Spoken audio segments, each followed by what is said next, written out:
Today is a big day for India's move to disinvest.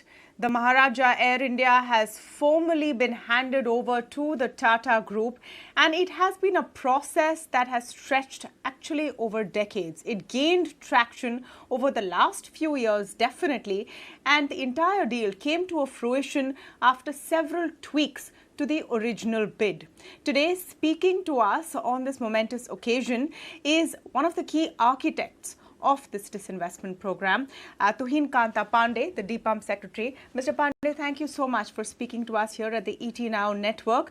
हम आपसे अंग्रेजी और हिंदी दोनों में बात करेंगे ताकि हमारे सारे दर्शक इस समय को समझ सकें. Let me begin by just asking you why this moment is so significant and how it has given a boost to the idea that government can truly exit businesses it shouldn't be in.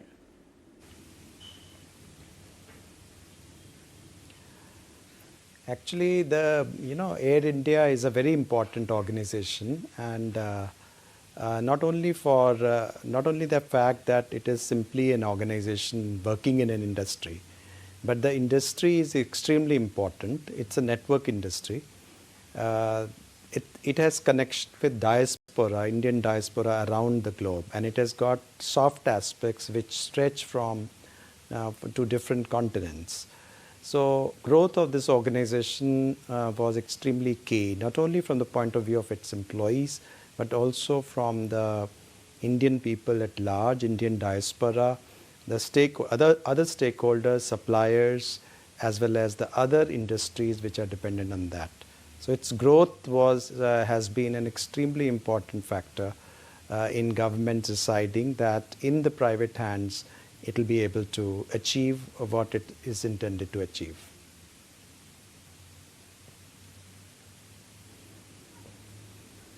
What was the most challenging juncture through this process? For the longest time, the question was who would take on Air India with its large amount of debt. The decision to hive off its debt could not have been an easy one. Then there was protest and concerns from among employees and worker unions. What would happen to the brand of the national carrier? And then you finally ended up, sealing the deal in the middle of a global pandemic that hit the aviation sector. Was that the hardest bit?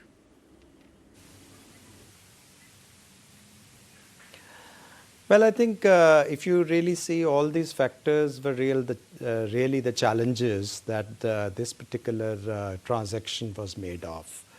One, we have to understand that there is a debt which is sustainable, there is debt which is highly unsustainable. Air India's debt was not merely because of the assets that it was possessing, but because of the continued losses running into several thousands of crores over a period of time. The government had given, more than 1 lakh crore, it's 1.10 lakh crore worth of funds and guarantees over just 1 decade. Now, this kind of continued drain on the taxpayers' money was simply untenable. And this is something which was even pre-pandemic. I think post-pandemic things could only go worse.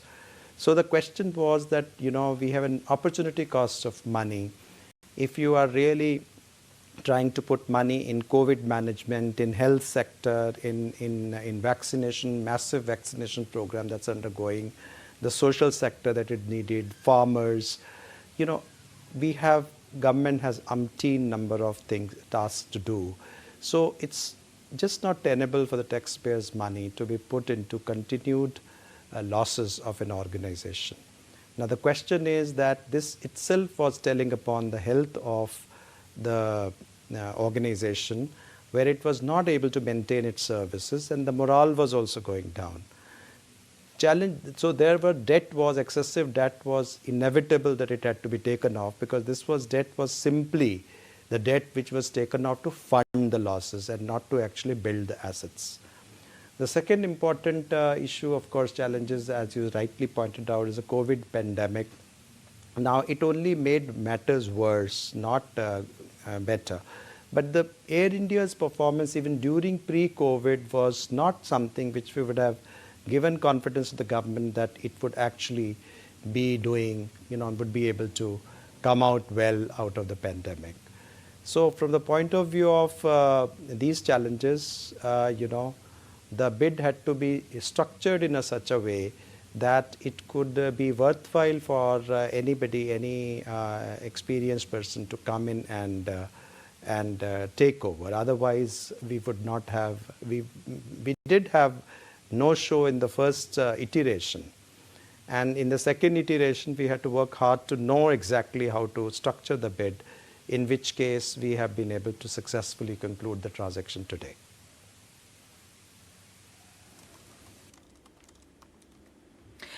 एक सवाल हिंदी में हमारे हिंदी दर्शकों के लिए, क्या इस समय ये समय बहुत महत्वपूर्ण इसलिए भी है क्योंकि इससे पता चलता है कि विनिवेश की प्रक्रिया वाकई आगे बढ़ सकती है। पिछले 2 सालों से कम जो विनिवेश का लक्ष्य हम रखते हैं हर साल, वो पूरा नहीं हो पाता और उसके कई सारे कारण हो सकते हैं। लेकिन एयर इंडिया का ये पूरा प्रोसेस आज जिस तरह से फॉर्मल हो चुका है, उससे ये प्रोत्साहन मिलता है कि विनिवेश आगे भी बढ़ते जाएगा और सक्सेसफुल रहेगा।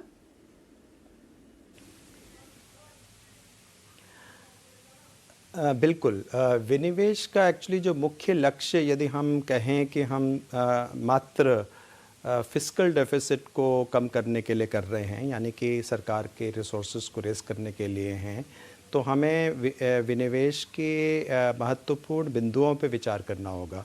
विनिवेश का सबसे बड़ा महत्वपूर्ण लक्ष्य है कि जो इकोनॉमिक, जो अर्थव्यवस्था की जो इकोनॉमिक इकाइयाँ हैं, बिजनेस इकाइयाँ हैं, वो अपने लक्ष्य को पहुँचाएँ, उन अपने पोटेंशियल को पहुँच पाएँ, वो आगे बढ़ पाएँ, ग्रोथ कर पाएँ, तभी उनके जो एम्प्लॉइज़ हैं और जो और दूसरे स्टेक होल्डर्स हैं, उनको उससे लाभ होगा। यदि वह नहीं कर पाते हैं तो इसका मतलब अर्थव्यवस्था में जो वो इकोनॉमिक पोटेंशियल है वो हम रीच नहीं कर पा रहे। तो इसको एक रिफॉर्म की दृष्टि से, एक आर्थिक सुधारों का महत्वपूर्ण बिंदु के रूप में देखा जाना चाहिए। यदि हम इसको बहुत बड़े बड़े टारगेट्स के हिसाब से फिस्कल के लिए करते हैं, तो उसमें तो हम इजी हैंगिंग, जैसे कहते हैं ना, इजी लो हैंगिंग फ्रूट्स की ओर ज़्यादा अट्रैक्ट हो जाएंगे। जैसे कि हम यदि एक ऑर्गेनाइजेशन में जो गवर्नमेंट इक्विटी है उसको हम दूसरी ऑर्गेनाइजेशन में, सरकारी ही ऑर्गेनाइजेशन इकाई को यदि दे दें, तो उससे हमें सरकारी खजाने के लिए रिसोर्सेज तो मिल सकते हैं, लेकिन उससे जो सुधार हम चाहते हैं वो नहीं हो पाएंगे। जो सुधार का लक्ष्य ये है कि प्राइवेट इन्वेस्टमेंट और प्राइवेट मैनेजमेंट को बढ़ावा देना, जिससे कि उन इकाइयों को द्रुत गति से, क्योंकि टेक्नोलॉजी बहुत तेज़ी से बढ़ रही है, उस टेक्नोलॉजी को के आयाम में क्विक डिसीजन बिजनेस इकाइयों के प्राइवेट सेक्टर ले सके। तो इसलिए मेरे ख्याल से यदि विनिवेश में हम प्राइवेटाइजेशन पे सक्सेसफुल हो पाते हैं, तो उससे हमें जो आर्थिक सुधारों का जो हमारा चित्र है वो स्पष्ट हो जाएगा।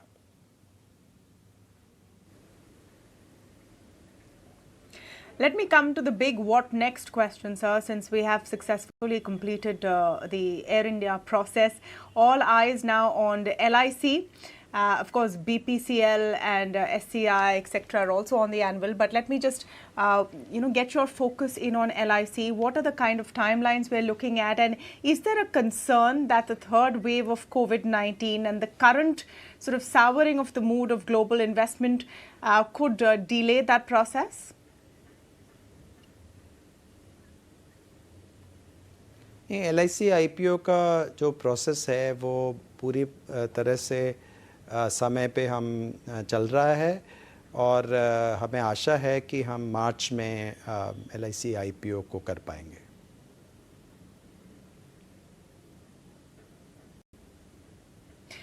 How crucial would the LIC IPO be from the point of view, of course it will be the big one, the behemoth, from the point of view of meeting targets being set for disinvestment as well, and again the soft power that you spoke about in the context of Air India. LIC again is one of those brands that there's a feeling of collective ownership by all Indians.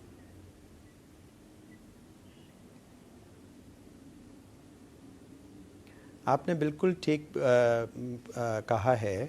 LIC एक house hold name है। LIC एक सबसे बड़ी वित्तीय संस्था सरकार की रही है और सरकार ने यह निर्णय किया कि इसको भागीदारी उसको LIC में उसकी भागीदारी पब्लिक में जाए। LIC का निर्णय में क्लियर है, सरकार LIC अधिनियम के अनुसार LIC सरकार की ही संस्था रहेगी। 51% हमेशा सरकार उसमें रखेगी, ये अधिनियम में ही लिखा है। और लेकिन लिस्टिंग से उसके बहुत फ़ायदे होंगे। एक फ़ायदा तो ये होगा कि जो बहुत सारे जो हमारे, क्योंकि LIC इतनी बड़ी संस्था है, वित्तीय संस्था है, तो उसके शेयरों में भागीदारिता हम पब्लिक ओनरशिप की ओर जाएंगे।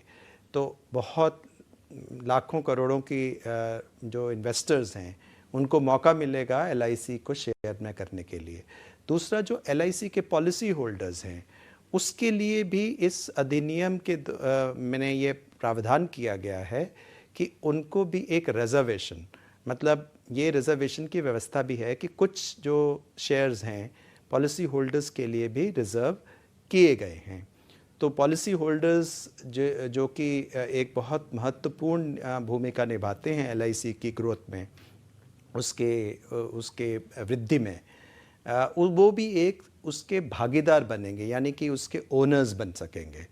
तो ये भी एक महत्वपूर्ण है। और इस जो तीसरी बात है कि हमारे स्टॉक मार्केट्स में इसमें हमें बहुत डेप्थ आएगी, क्योंकि इतनी बड़ी ऑर्गेनाइजेशन यदि अनलिस्टेड रूप में खाली सरकार के कंट्रोल में रहेगी और उसमें जनरल पब्लिक की भागीदारी नहीं आएगी, तो उसमें जो अकाउंटेबिलिटी है उसमें भी उस हिसाब से तेज़ी नहीं आएगी जिस हिसाब से जब वो मार्केट में जाती है और उसको तरह तरह के मार्केट के सेबी के नियमों का पालन करना पड़ेगा। तो LIC की जो अकाउंटेबिलिटी है एज अ कंपनी वो भी बढ़ेगी।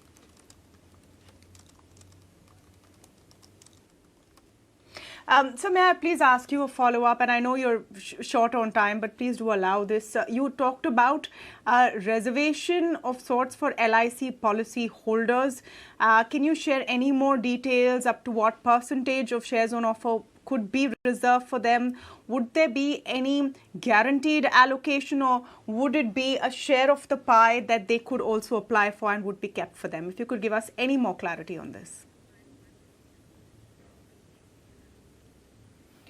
नहीं, इससे जो अधिनियम में ही, लेजिस्लेशन में ही इसकी व्यवस्था की गई है कि किस परसेंटेज तक इसमें दिया जा सकता है।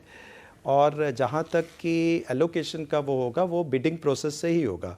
मतलब पॉलिसी होल्डर्स के बीच की एक अलग विंडो में बिडिंग प्रोसेस से ही उसका जो आवंटन किया जाएगा।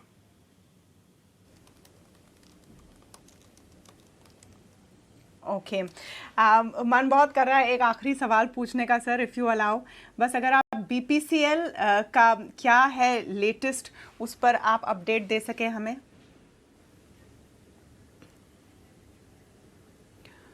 BPCL में हमारे जो अभी जैसे कि ड्यू डिलिजेंस की स्टेज में हम चल रहे हैं और उसमें थोड़ी सी गति लाने की ज़रूरत है, और वो बिडर्स को हम लोग बता रहे हैं थ्रू आवर ट्रांजैक्शन एडवाइज़र कि वो इसको बिडिंग प्रोसेस में आगे आने के लिए तैयार हो, फाइनेंशियल बिड के प्रोसेस में, क्योंकि उसमें अभी थोड़ी सी डिले चल रही है। तो हमें आशा है कि हम, क्योंकि ये कम्पेटिटिव बिडिंग प्रोसेस है, तो बिडर्स का उसमें कोऑपरेट करना ज़रूरी है हमारे लिए।